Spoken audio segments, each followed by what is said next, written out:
Good morning, Iron Sharpens Iron. I am super excited to be with you here today to talk with you about systems.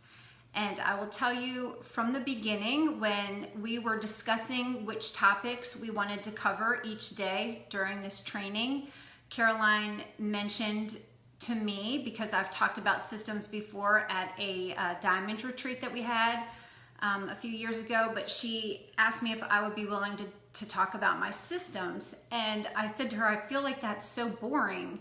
And so I share with you today my systems, but I want you to know, like up front, that this isn't a perfect system. I'm not sharing this with you because I have this all figured out. Good morning. I'm super excited that you all can join me live.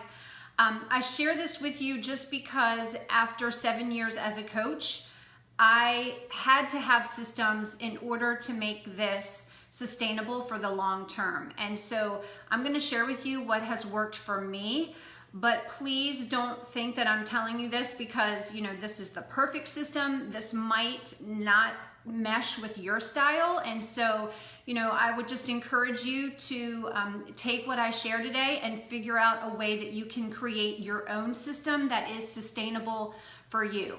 And I think for me, because I was a teacher before, I'm used to lesson plans, I'm used to planning ahead, liking to follow a schedule. I'm very much a list girl. I love crossing things off. That's just the way that my brain works. And so systems for me have helped me be more disciplined. I will be scattered if I don't have a system. And so I think that's why I knew early on that I had to create systems for myself. And so I'm going to share with you kind of my daily system, my weekly system, and then kind of like my overall monthly plan for my business. And I'll tell you up front that my systems have helped me to be more disciplined. When I taught, there were days when I had to teach if I didn't feel good. And because it was almost easier to teach than to create this lesson plan for a substitute. And the same is true of my business. I treat my business like a business. So there are days when I maybe don't feel so great, but I'm still going to show up every single day and follow the system. That might, look differently for you depending on what season of your life and what season of your business you're in right now.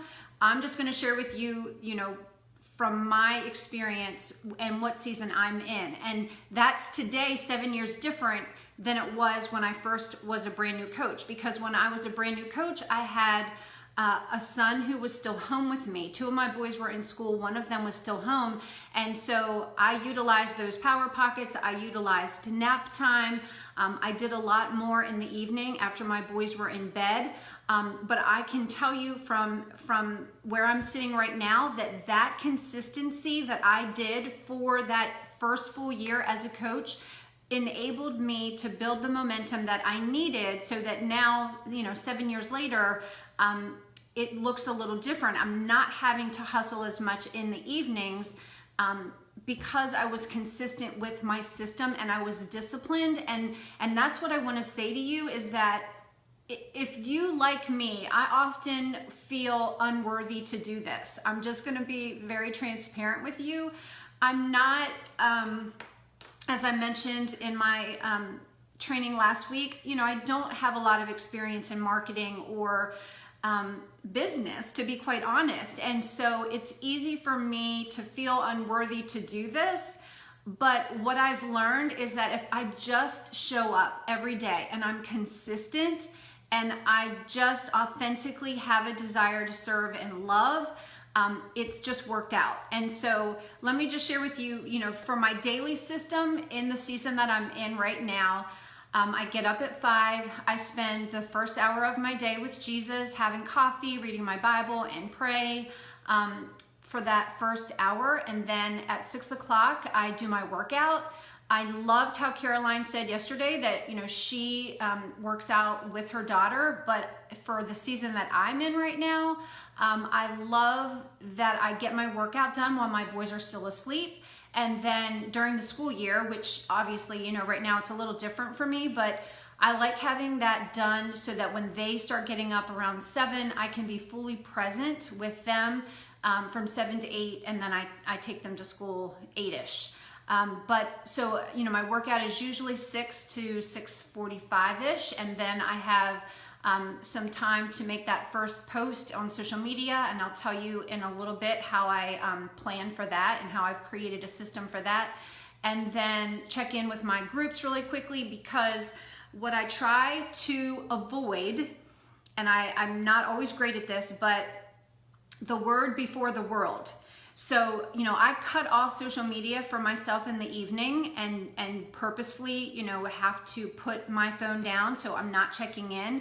So obviously my notifications, which I've turned off, which that was a huge freeing thing for me to do, to turn off my Facebook and Instagram notifications. But so then in the morning, if I go to my phone before I spend time with Jesus, I'm just going to get wrapped up in it. Like, because there's going to be a lot of things that have happened in my group from, you know, the early evening the night before. And so I just have to put that on hold. And so I'll just quickly check in after I finish my workout, and then, you know, it's go time with my boys. Now, because I was super consistent in the beginning, I now, you know, have a little more freedom to work in those hours when my kids are in school. But this summer, I've just had to fit it around with their schedule because nobody's driving here yet. So I'm the taxi. Like, I am busier now with my kids than I was when they were little, because when they were little, they were just here. But now we're like going everywhere. So these systems have saved me because they're already in place. Okay. So I'm going to tell you what I do for my weekly system. And again, take it with a grain of salt, see if it works for you, if it doesn't work for you. But one thing I want to tell you before I walk through each day of the week, what I do, my favorite quote about systems is that if you're too busy to build good systems, then you'll always be too busy. Truly, building systems, yes, it takes a little bit of time, but once those systems are in place, oh, sister, like, it's just going to help your life go so much more smoothly. So on Mondays are heavy for me in following up, because at the end of the week, you know, sometimes people just get busy and they maybe don't have time to reply to your email. So on Monday, I spend a lot of time, good morning. Mondays, I spend a lot of time on following up. I also on Monday put new banners in my Facebook group. So my free group, my Freedom Tribe, and then whatever my monthly group, my success group or challenge group, whatever you call it. So my groups get fresh banners on Monday. Obviously, there's the National Wake Up Call that I plan for on Monday. And then the other thing that I do on Mondays is I've created interest lists. So on Facebook, on the left-hand side, if you go to your homepage, you have the option to create a friends list. And so I create 2 lists, and on Mondays I check in with both of these lists. One of the lists are for my personally sponsored coaches. So, you know, just because they post something on Facebook doesn't mean I'm going to see it. And so you can create a friends list, an interest list, where you pick the people whose posts you want to see. And then when you click on that list, only those people's posts will come up in your newsfeed, and then you can make sure that you're not missing anything that they're sharing. I do that on Mondays. I also create a friends list, an interest list for the girls that I am developing relationships with, who I think either would make great coaches or great challengers. And so I'm able to comment and engage with them specifically without like being overwhelmed. Because if I don't do that, I will be very honest with you, I will get lost in the newsfeed. I'll be like, oh, like, I mean, it's like, you know, squirrel, like, oh my goodness, look, she just had a baby. And oh, like, so Monday morning, I can't even let myself get sucked into that, because that will not be a good use of my time. So create a friends list, a specific interest list, and then those are the people that you engage with. I do that on Mondays. Tuesday, I send out a newsletter, and the reason why I do it on Tuesday, I used to send it out on Monday because I thought it was the beginning of the week, and then I did some research that you have more of an option of your newsletter being opened on Tuesdays than Monday. I think because Monday is the beginning of the week and everybody's back at work and it's overwhelming in their inbox. So I send it out on Tuesday. And as I mentioned last week, it does not need to be fancy. It might just be an email that you send to all your current customers. Anybody that you have an email address for, just something, a tip, a recipe, a quote, whatever it might be. I do that on Tuesdays. The other thing I do is I look through any of my Facebook friends and add them to that interest list. So if I think that it would be somebody that I want to be building a relationship with, then I take that time on Tuesday and just add their name. Again, not a big deal, but if I don't plan for it, it's not gonna happen. Okay, so I do that on Tuesday. Wednesday is the day that I communicate with all my new customers. So once a week, we know who our new customers are from the past week, and I add their email address to my constant contact, which is my database for my emails.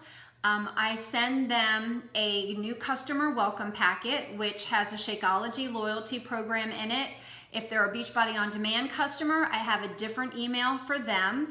And then I also add their email address to my newsletter so that they're going to every single week see my name in their inbox. A lot of times they start out as a lead, as a free Beachbody On Demand customer. And once they start seeing that I'm invested in them, I'm offering them something of value for free, then often, they'll move from a lead into a customer. On Wednesdays, I also, when I add their name to my newsletter database, I'll send them a handwritten note. It's not anything long or fancy. I had these little cards made up from Vistaprint, super cheap, and there's not a lot of room. So I don't have to write a book. It's just, hey, I'm super excited to work with you. Just please know that I'm here for your goals or my goals. I'm excited to connect with you, something simple like that. It has my website on it and just contact information so that they can connect with me. So I do that the same time I add their information to Constant Contact. I write them a personal note and then send them out that welcome packet. Thursday, obviously, is a big recognition day, so I'll check my team's volume and create a leaderboard so that I can recognize the coaches on my team who are, working hard and shout them out. I check in with my challengers who have gone MIA. So if you have a challenger that you haven't seen post in a while, I do that on Thursdays. I also message anybody who has liked my Liz Patton Fitness Facebook page in the last week. I send them a message thanking them for following me, for supporting my page, and as well as with Instagram. Again, I just chose one day of the week. There's nothing magical about why I choose these days. I just tried to take my workload and divide it up into chunks to make it more manageable. And then on Friday, I schedule all of my social media for the following week. This is huge for me because can I just tell you, first of all, I have a love-hate relationship with social media. I know that I need to be on it and I look at it as work. There were things about teaching that I didn't love, okay? Like writing lesson plans was one of them, but I just had to do it. It was part of my job. And so that's what I have to talk to myself about social media, because if I could choose, I would just not be on there at all. Like if I'm just totally honest with you, I know some of you maybe love it and it's like your sweet spot. I know that that is a huge strength for a lot of you. It's just, for me, it's work. And I've had to look at it like that. And I remind myself that social media brought some of the most amazing women into my life. I would not have met them unless it was for social media. And so that's why I have to look at it like that. But one of the reasons why I think I kind of was bitter about social media was because I had to do my workout. Then I had to come up with a post, like take a picture of the workout, add a fun filter to it, a quote, whatever. And it stressed me out because here's what I wanted to do. I wanted to go have coffee and talk to my boys as they got ready for school. Like that is why it was so hard for me. So I was like, all right, how can I systematize this? So I have a subscription to later.com. It is the best $9 I spend every single month. If some of you watching this use Later, I'd love for you to tell me. But okay, so this is what I do, true story. I have this candle on my desk and I light it on Friday, and I have a cup of coffee and I have to make it an experience. Okay, I can't believe I'm telling you all this, but I'm just like, okay, I'm just an open book. This is how I have to get excited about social media. So I have my candle, I have my coffee, I'm on Later. I plan one post for each day of the next week. And this way I can be thoughtful about it.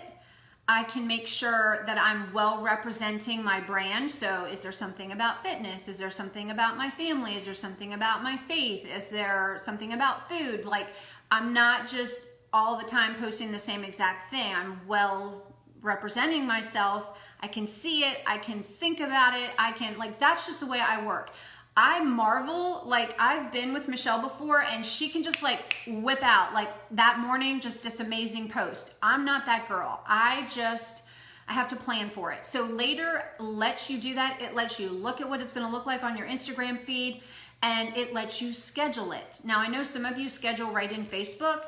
Later just works for me because then the morning of that I need to make the post, it's right there. I put it on Instagram, I put it on Facebook, and I'm done. And then as I go through my day, if I want to do stories, that I can do spontaneously, but I at least need that one planned post so that I don't have to stress out about that. Okay, so I do that on Fridays. I also plan my next week's agenda and I schedule it in my planner. So I know, which days, like where my chunks of power work are going to happen. If I have any calls, anything, meetings, whatever, I plan for it Friday. That just lets me go into the weekend feeling more just relaxed. And on Fridays, I also, in my Freedom Tribe, which is my free group, I welcome the new members from the past week. And Facebook does that for you. It like shows you who's joined your group in the last week.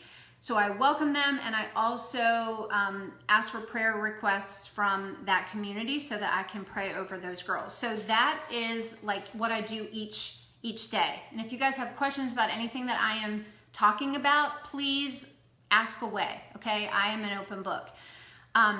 The other thing that I have created systems for is RSVP. If you have ever done a training with, I can't honestly even remember who I did this training with, but it was something from corporate where they took RSVP and they broke it down into the different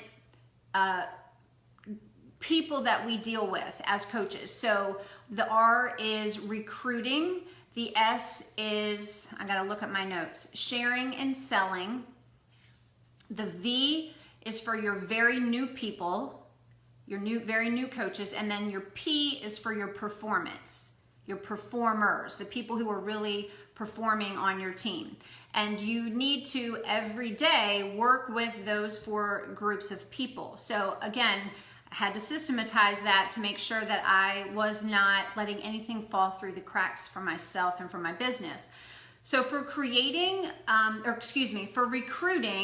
I created, as I mentioned, that list of prospects. You said you create new banners each week for your Freedom Tribe and Challenge group. What exactly does that mean? Oh, Hannah, that's a great question. Okay, so in my Facebook groups, you know that I think they're called banners, like at the very top of your group. Like in this group right now, there's a banner that has the pictures of the coaches who are leading this training. So each week I create a new banner, a new,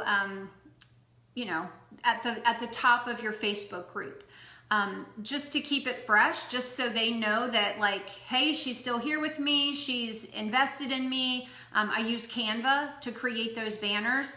And yeah, just to change it up each week.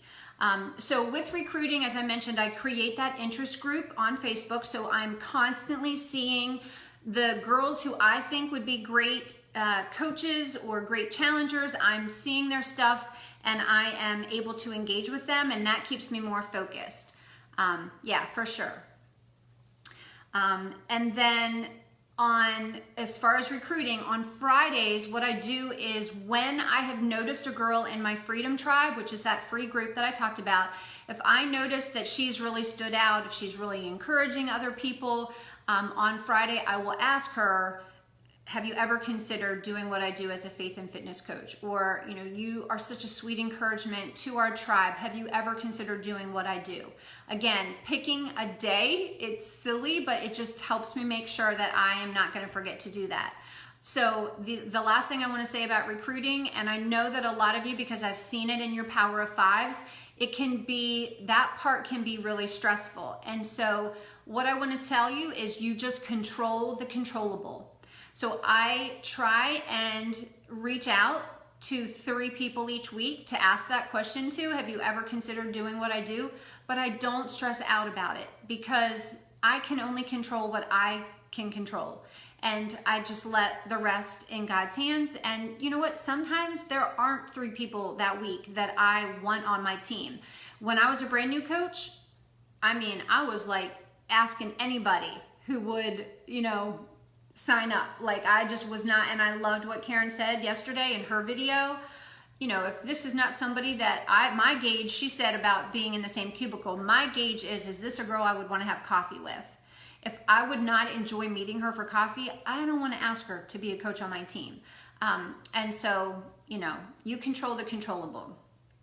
For the RSVP, following that along, the S is for sharing and selling. And so I always make sure I have something that I can invite someone to. It makes offering them something of value easy if I always have something I can invite them to, which is why I mentioned that free group is super helpful to me. But I also obviously have my monthly challenge groups too. So I try and start my challenge groups the middle of the month so that ensures that I will get Success Club in the first 2 weeks of the month. And then I can spend the next 2 weeks, you know, helping my coaches get Success Club or, you know, helping a brand new coach figure it out. But if I start my challenge groups in the middle of the month, that forces me to try and get my Success Club points early. I used to always start my groups at the end of the month to give myself the whole month. But I found that, you know, just didn't always work out the best. And so that's why I try and start them in the middle of the month. You have to have a start date. If you don't ever give a start date, they'll never get off the fence. And I know sometimes it can be scary to put that start date out there because you're like, well, what if I don't get enough people? And I said that I was going to start on this day. Well, you can always change that start date if you have to. But if you never pick a date, they will never get off the fence. That's been my experience. And the way that I handle my invitations and my connections, and this is again just what has worked for me. I've tried TeamZ, which is, you know, a formal program for me that just did not work with my flow. I'm a paper and pencil kind of girl. So I divide my daily planner into 3 columns. The first column are my connections, the names of people. Was it Facebook, Instagram, email? Second column are my invitations. The third column are my follow-ups. I just write down their names, okay? So similar to what you're doing with the Power of 5. And then on Fridays, I transfer those names to, if I am on email, I use Streak. If I am just using my paper and pencil, I just use a simple Excel document just to keep up with the names and the email addresses, because I was forgetting about people. Like I was terrible about the follow-up, and we know that the fortune is in the follow-up. And so that for me has just had to become a system so that I don't forget somebody's name. And I'm sorry, because I think the mailman is here and my dog is going crazy. So if you hear her barking in the background, I'm super sorry. Streak is another time saver. If you have Gmail, Streak is free. It has allowed me to do 2 things: keep up with the names of the people that I'm emailing, And it keeps all their emails right there. So like if I forget what we emailed about last month, I can go back easily and find it and reread it. And it also lets me have auto responding messages, which you can also do in Google with a canned response. And so if you find yourself saying the exact same thing over and over and over again, it's such a waste of time to type that all out. So just create an auto responder or a canned response so that all you have to do is click on that and it puts the message right there for you. And it just saves a humongous amount of time. Moving on and following RSVP. So the V is for your very new people. So when I get a new coach in Constant Contact, I've been able to create a auto responder series so that all I need to do is add their email address to it and it will begin to send them a series of emails. So I don't have to do anything. So I have it set up for them to get an email the day they sign up as a coach, and then a few days later they get another email, and then like a week after that they get another email, so that they're not overwhelmed. I used to just send one email that had like all this stuff in it and it totally overwhelmed them. And so breaking it into little chunks, I'm able to send it out that way. And then I have an About Me form, and I'm sure you all have something similar too, which gives them the option to tell you all about them. And once they send that back to me and they watch the first few videos that I've sent them, then we set up their Getting Started Right call. I do want them to have an investment, right? So I don't set up that Getting Started Right call until I get that back from them, because then I know they have some skin in the game and it's going to be, well worth our time to get on the phone. I then make a call to action at the end of that first Getting Started Right. And I used to not do this, and I dropped the ball so many times. So I give them, a little baby step that they need to do before we set up the next call. That might just be like inviting 3 friends to a challenge group that they're going to do with me. And that's what I would say to you about your very new people. Let them get their feet wet by bringing their friends into the challenge group. Their friends buy their challenge packs from your new coach, but then she joins you. You take care of the content and how the group is run, but she's in there to be a cheerleader and to get her feet wet. And I think that's just the best way for a new coach to get more comfortable. And then the next month, she can then host her own. And it's just a way for her to kind of get her feet wet. And I always share with my new coaches, the famous saying or quote that we hear about is, share with 3, yours is free. So that if they just share with 3 people Shakeology and they get Shakeology from them, that's going to cover the cost of their monthly bag. And that seems to make that seem less daunting to a new coach to do it like that. And then finally, your performers, those are the girls who are running with you, right? And so figure out who those girls are, let them know, and then invest more time with those girls, because you know that they are going to value your time and they're going to match your time. And so, ask them to post in your team's group, ask them to join you in a business opportunity presentation, give them more ownership and more opportunities to lead so that they start feeling confident enough to do that in their own groups and for their own business. So I hope that I haven't gone on too long. I really wanted to keep it at 30 minutes, and I hope that didn't overwhelm anybody. If you have questions for me, feel free to comment. If you're watching the replay and you have questions, just tag me so that I'll see them and I will answer them for you. I hope that, whatever the system is that you create, I encourage you to figure that out, because it just is going to make your business more fun and more sustainable in the long run. So thank you for joining me today, friends. Have a great day.